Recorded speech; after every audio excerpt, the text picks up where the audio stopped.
Pernahkah Anda terbayang di sebuah pagi di masa pensiun, ketika tidak ada lagi alarm kantor yang berdering keras, tidak ada lagi kemacetan jalan raya yang harus ditembus, dan tidak ada lagi tumpukan berkas yang menuntut perhatian penuh? Di satu sisi, kebebasan ini adalah hadiah indah yang telah diperjuangkan selama puluhan tahun masa produktif. Namun di sisi lain, bagi sebagian besar individu yang terbiasa aktif bekerja, keheningan masa pensiun seringkali membawa kecemasan baru yang sunyi, rasa bosan yang menjemukan, hilangnya rutinitas harian, serta kekhawatiran bahwa sadar melihat saldo tabungan yang terus menyusut tanpa adanya arus kas masuk yang baru. Berdiri di halaman belakang rumah, memandangi petak tanah atau pekarangan yang kosong dan ditumbuhi rumput liar, seringkali muncul sebuah pemikiran. Apakah mungkin area sekecil ini diubah menjadi sebuah mesin ekonomi mandiri yang produktif, namun tanpa menguras sisa tenaga fisik dan tanpa mempertaruhkan ketenangan pikiran di hari tua? Jawabannya bukan hanya mungkin, melainkan sangat bisa diwujudkan. Di video ini, kita tidak akan membahas bisnis spekulatif yang rumit atau investasi digital yang membingungkan usia matang. Kita akan membedah secara matematis, taktis, dan sangat persuasif mengenai bagaimana menyulap lahan di sekitar rumah menjadi sumber pendapatan rutin melalui 3 usaha ternak mikro pekarangan yang dirancang khusus dengan profil resiko paling rendah untuk pensiunan. Pastikan untuk menyimak sampai selesai, karena apa yang kita diskusikan hari ini bukan sekedar tentang cara mencari uang tambalan, melainkan tentang bagaimana menjemput kembali produktivitas, martabat, dan kesehatan mental di masa senja dengan cara yang paling aman dan menyenangkan. Masalah mendasar yang sering kali menghancurkan masa pensiun seseorang bukanlah ketiadaan modal awal, melainkan kegagalan dalam menyelaraskan antara jenis bisnis yang dipilih dengan kapasitas fisik serta psikologis di usia matang.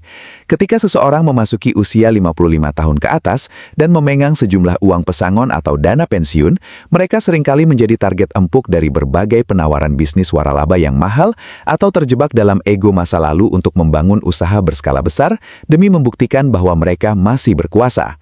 Fenomena ini di dalam psikologi ekonomi disebut sebagai post-power syndrome yang bermanifestasi dalam bentuk teledor finansial. Taruhannya di sini luar biasa besar dan berbahaya. Banyak pensiunan yang nekat menginvestasikan separuh uang tabungan hidupnya untuk membuka usaha yang padat modal dan padat karya, seperti restoran besar, toko grosir yang rumit atau pertanian skala luas yang membutuhkan tenaga fisik prima. Hasilnya bisa ditebak. Dalam waktu kurang dari 2 tahun, modal tersebut amblas akibat ketidaksiapan menghadapi kerumitan manajemen karyawan, kebocoran operasional, dan kelelahan fisik yang berujung pada penurunan kesehatan. Kehilangan modal di usia pensiun adalah bencana mutlak karena waktu untuk memulihkan kerugian tersebut sudah tidak ada lagi. Oleh karena itu, paradigma bisnis pasca pensiun harus diubah secara radikal. Bisnis di fase ini tidak boleh menjadi sumber stres baru, tidak boleh menguras fisik hingga jatuh sakit, dan harus memiliki proteksi modal yang sangat tinggi dengan memanfaatkan aset yang sudah ada, yaitu pekarangan rumah sendiri.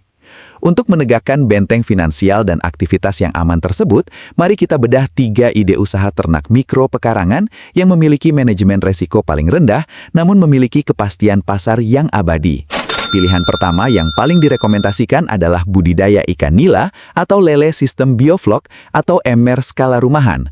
Selama ini stigma masyarakat menganggap bahwa beternak ikan harus memiliki lahan empang yang luas, pasokan air mengalir yang melimpah, dan modal penggalian tanah yang besar.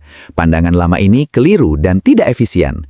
Dengan teknologi bioflok atau pemanfaatan kolam terpal bulat berdiameter 2 meter di pekarangan, siapapun bisa menebar ribuan bibit ikan dengan penggunaan air yang sangat hemat dan tanpa bau yang mengganggu tetangga. Mengapa komoditas ini dikategorikan minim resiko? Karena ikan nila dan lele adalah jenis komoditas pangan yang pasarnya bersifat abadi di Indonesia. Setiap warung makan, pasar tradisional hingga konsumsi tetangga sekitar membutuhkan pasokan ini setiap hari.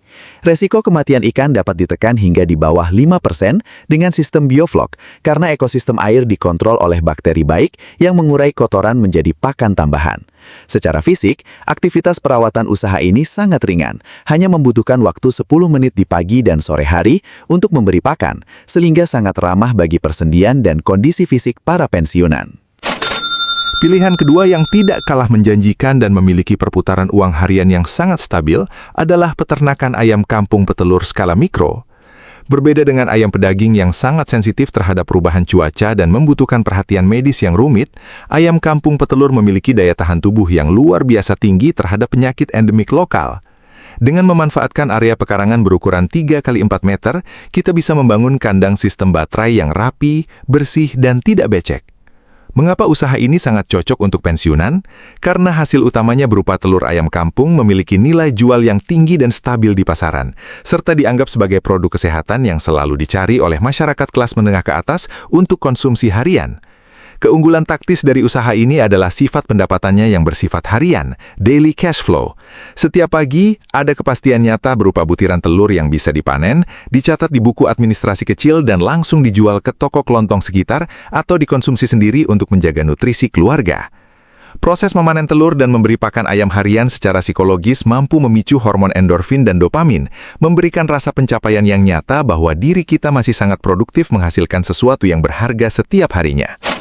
Pilihan ketiga sebagai pengunci variasi bisnis yang memiliki margin keuntungan tertinggi dengan tenaga kerja paling minimal adalah budidaya jangkrik atau maggot BSF, Black Soldier Fly, sebagai pakan premium.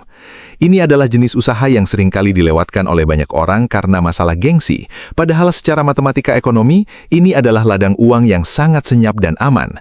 Di tengah maraknya hobi memelihara burung berkicau, ikan hias seperti arwana dan cana, serta industri peternakan besar di Indonesia, kebutuhan akan pakan hidup berkadar protein tinggi seperti jangkrik dan maggot mengalami lonjakan permintaan yang tidak pernah surut. Usaha ini hanya membutuhkan ruangan kecil di sudut pekarangan atau rak vertikal yang tidak memakan tempat. Modalnya sangat minim, pakannya bisa memanfaatkan sisa sayuran dapur yang tidak terpakai atau limbah organik lingkungan. Namun hasil panennya bisa diambil setiap 3 hingga 4 minggu sekali dengan sistem borongan oleh pengepul yang siap datang langsung ke rumah. Menjalankan bisnis pakan premium ini memberikan proteksi modal yang luar biasa, karena resiko kerugian materialnya hampir mendekati Rp0, sementara margin keuntungannya bisa mencapai lebih dari 100% dari biaya operasional harian.